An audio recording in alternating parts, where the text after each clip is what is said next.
Welcome to the Daily Chronological Bible. My name's Hunter, and we are reading through the Bible in chronological order as a single story. And that story is all about Jesus. We will look at this whole book through the lens of Jesus. It is a revelation of Him, and He has revealed to us the heart of the Father. He has invited us all to participate with Him in the life that He shares with the Father and the Spirit. Today, February 24th, we are in Leviticus chapters 23 through chapter 25, verses 1 through 23. We are reading through the New Living Translation. Leviticus 23. The Lord said to Moses, "Give the following instructions to the people of Israel. These are the Lord's appointed festivals which you are to proclaim as official days for holy assembly. You have 6 days each week for your ordinary work, but the 7th day is a Sabbath day of complete rest, an official day for holy assembly. It is the Lord's Sabbath day, and it must be observed wherever you live. In addition to the Sabbath, these are the Lord's appointed festivals, the official days for holy assembly that are to be celebrated at their proper times each year. The Lord's Passover begins at sundown on the 14th day of the first month. On the next day, the 15th day of the month, you must begin celebrating the festival of unleavened bread. This festival to the Lord continues for 7 days, and during that time the bread you eat must be made without yeast. On the first day of the festival, all the people must stop their ordinary work and observe an official day for holy assembly. For 7 days you must present special gifts to the Lord. On the 7th day, the people must again stop all their ordinary work to observe an official day for holy assembly. Then the Lord said to Moses, "Give the following instructions to the people of Israel. When you enter the land I am giving you and you harvest its first crops, bring the priest a bundle of grain from its first cutting of your grain harvest. On the day after the Sabbath, the priest will lift it up before the Lord so it may be accepted on your behalf. On that same day you must sacrifice a 1-year-old male lamb with no defects as a burnt offering to the Lord. With it you must present a grain offering consisting of 4 quarts of choice flour moistened with olive oil. It will be a special gift, a pleasing aroma to the Lord. You must also offer 1 quart of wine as a liquid offering. Do not eat any bread or roasted grain or fresh kernels on that day until you bring this offering to your God. This is a permanent law for you. It must be observed from generation to generation wherever you live. From the day after the Sabbath, the day you bring the bundle of grain to be lifted up as a special offering, count off 7 full weeks. Keep counting until the day after the 7th Sabbath, 15 days later. Then present an offering of new grain to the Lord. From wherever you live, bring 2 loaves of bread to be lifted up before the Lord as a special offering. Make these loaves from 4 quarts of choice flour and bake them with yeast. They will be an offering to the Lord from the first of your crops. Along with the bread, present 7 one-year-old male lambs with no defects, 1 young bull, and 2 rams as burnt offerings to the Lord. These burnt offerings, together with the grain offerings and the liquid offerings, will be a special gift, a pleasing aroma to the Lord. Then you must offer 1 male goat as a sin offering and 2 one-year-old male lambs as a peace offering. The priest will lift up the 2 lambs as a special offering to the Lord, together with the loaves representing the first of your crops. These offerings, which are holy to the Lord, belong to the priest. That same day will be proclaimed an official day for holy assembly, a day in which you do no ordinary work. This is a permanent law for you, and it must be observed from generation to generation wherever you live. When you harvest the crops of your land, do not harvest the grain along the edges of your fields, and do not pick up what the harvesters drop. Leave it for the poor and the foreigners living among you. I am the Lord your God." The Lord said to Moses, "Give the following instructions to the people of Israel. On the first day of the appointed month in early autumn, you are to observe a day of complete rest. It will be an official day for holy assembly, a day commemorated with the loud blasts of a trumpet. You must do no ordinary work on that day. Instead, you are to present special gifts to the Lord." Then the Lord said to Moses, "Be careful to celebrate the Day of Atonement on the 10th day of the same month, 9 days after the Festival of Trumpets. You must observe it as an official day for Holy Assembly, a day to deny yourself and present special gifts to the Lord. Do no work during the entire day because it is the Day of Atonement, when offerings of purification are made for you, making you right with the Lord your God. All who do not deny themselves that day will be cut off from God's people, and I will destroy anyone among you who does any work on that day. You must not do any work at all. This is a permanent law for you, and it must be observed from generation to generation wherever you live. This will be a Sabbath day of complete rest for you, and on that day you must deny yourselves. This day of rest will begin at sundown on the 9th day of the month and will extend until sundown on the 10th day. And the Lord said to Moses, "Give the following instructions to the people of Israel. Begin celebrating the Festival of Shelters on the 15th day of the appointed month, 5 days after the Day of Atonement. This festival to the Lord will last for 7 days.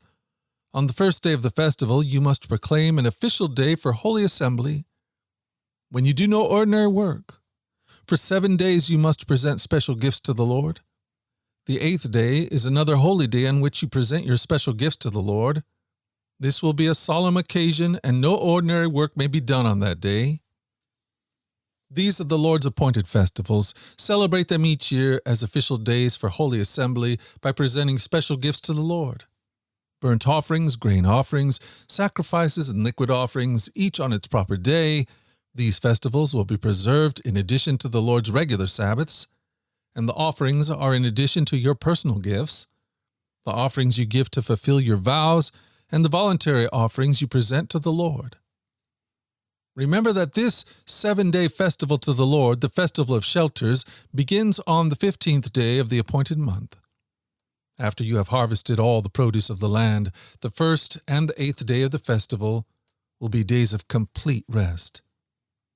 On the first day, gather branches from magnificent trees, palm fronds, boughs from leafy trees, and willows that grow by the streams. Then celebrate with joy before the Lord your God for 7 days. You must observe this festival to the Lord for 7 days every year. This is a permanent law for you, and it must be observed in the appointed month from generation to generation.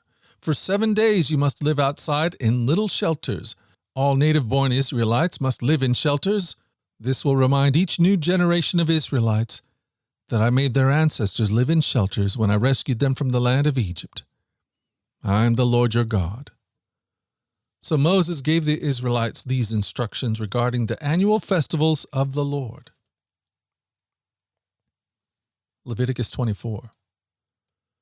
The Lord said to Moses, "Command the people of Israel to bring you pure oil of pressed olives for the light, to keep the lamps burning continually. This is the lampstand that stands in the tabernacle in front of the inner curtain that shields the ark of the covenant. Aaron must keep the lamps burning in the Lord's presence all night. This is a permanent law for you, and it must be observed from generation to generation. Aaron and his priest must tend the lamps on the pure gold lampstands continually in the Lord's presence. You must bake 12 flat loaves of bread from choice flour, using 4 quarts of flour for each loaf. Place the bread before the Lord on the pure gold table, and arrange the loaves in 2 stacks with 6 loaves in each stack. Put some pure frankincense near each stack to serve as a representative offering, a special gift presented to the Lord. Every Sabbath day this bread must be laid out before the Lord as a gift from the Israelites. It is an ongoing expression of the eternal covenant. The loaves of bread will belong to Aaron and his descendants, who must eat them in a sacred place, for they are most holy. It is the permanent right of the priest to claim this portion of the special gifts presented to the Lord." One day a man who had an Israelite mother and an Egyptian father came out of his tent and got into a fight with one of the Israelite men. During the fight, this son of an Israelite woman blasphemed the name of the Lord with a curse. So the man was brought to Moses for judgment. His mother was Shelomith, the daughter of Dibri of the tribe of Dan. They kept the man in custody until the Lord's will in the matter should become clear to them. Then the Lord said to Moses, "Take the blasphemer outside the camp and tell all those who heard the curse to lay their hands on his head. Then the entire community stone him to death. Say to the people of Israel, Those who curse their God will be punished for their sin. Anyone who blasphemes the name of the Lord will be stoned to death by the whole community of Israel. Any native-born Israelite or foreigner living among you who blasphemes the name of the Lord must be put to death. Anyone who takes another person's life must be put to death. Anyone who kills another person's animal must pay for it in full. A live animal for the animal that was killed. Anyone who injures another person must be dealt with according to the injury inflicted.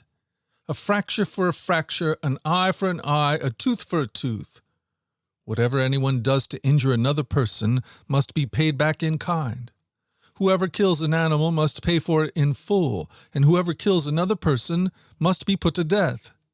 This same standard applies both to native-born Israelites and to the foreigners living among you. I am the Lord your God. After Moses gave all these instructions to the Israelites, they took the blasphemer outside the camp and stoned him to death. The Israelites did just as the Lord had commanded Moses. Leviticus 25. While Moses was on Mount Sinai, the Lord said to him, "Give the following instructions to the people of Israel. When you have entered the land I am giving you, the land itself must observe a Sabbath rest before the Lord every 7th year. For 6 years you may plant your fields and prune your vineyards and harvest your crops. But during the 7th year, the land must have a Sabbath year of complete rest. It is the Lord's Sabbath.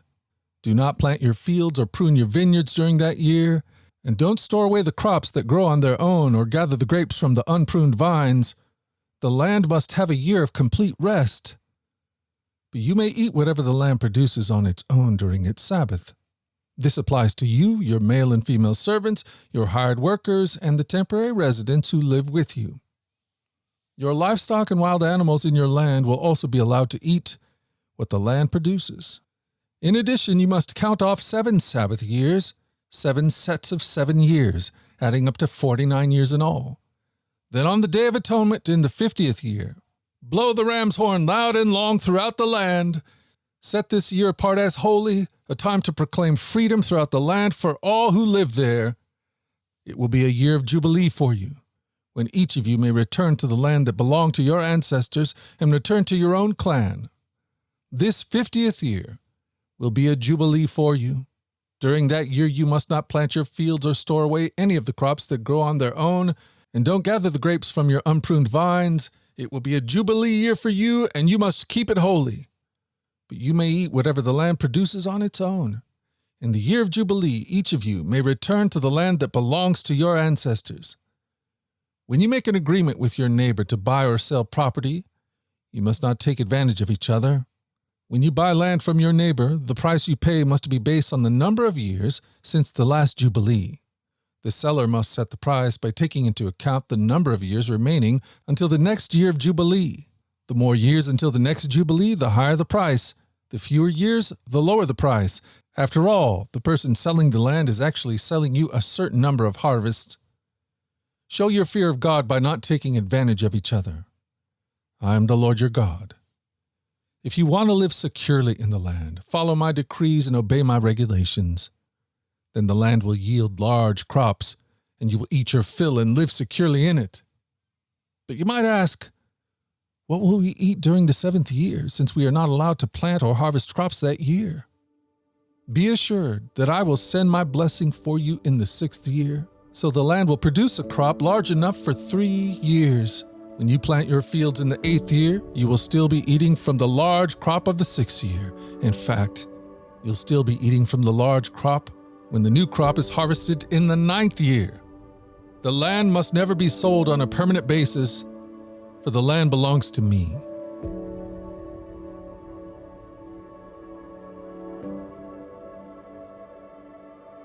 Thank you for joining us at the Daily Chronological Bible.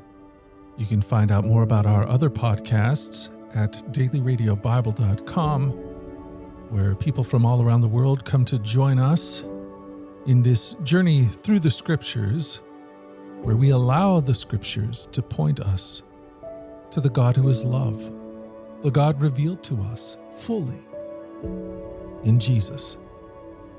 Again, that website is dailyradiobible.com. Until tomorrow, let's go forward in God's joy. Let's let His joy be our strength. And let us always remember this, that you are loved. No doubt about it. Alrighty, I'll talk to you again tomorrow. Bye-bye.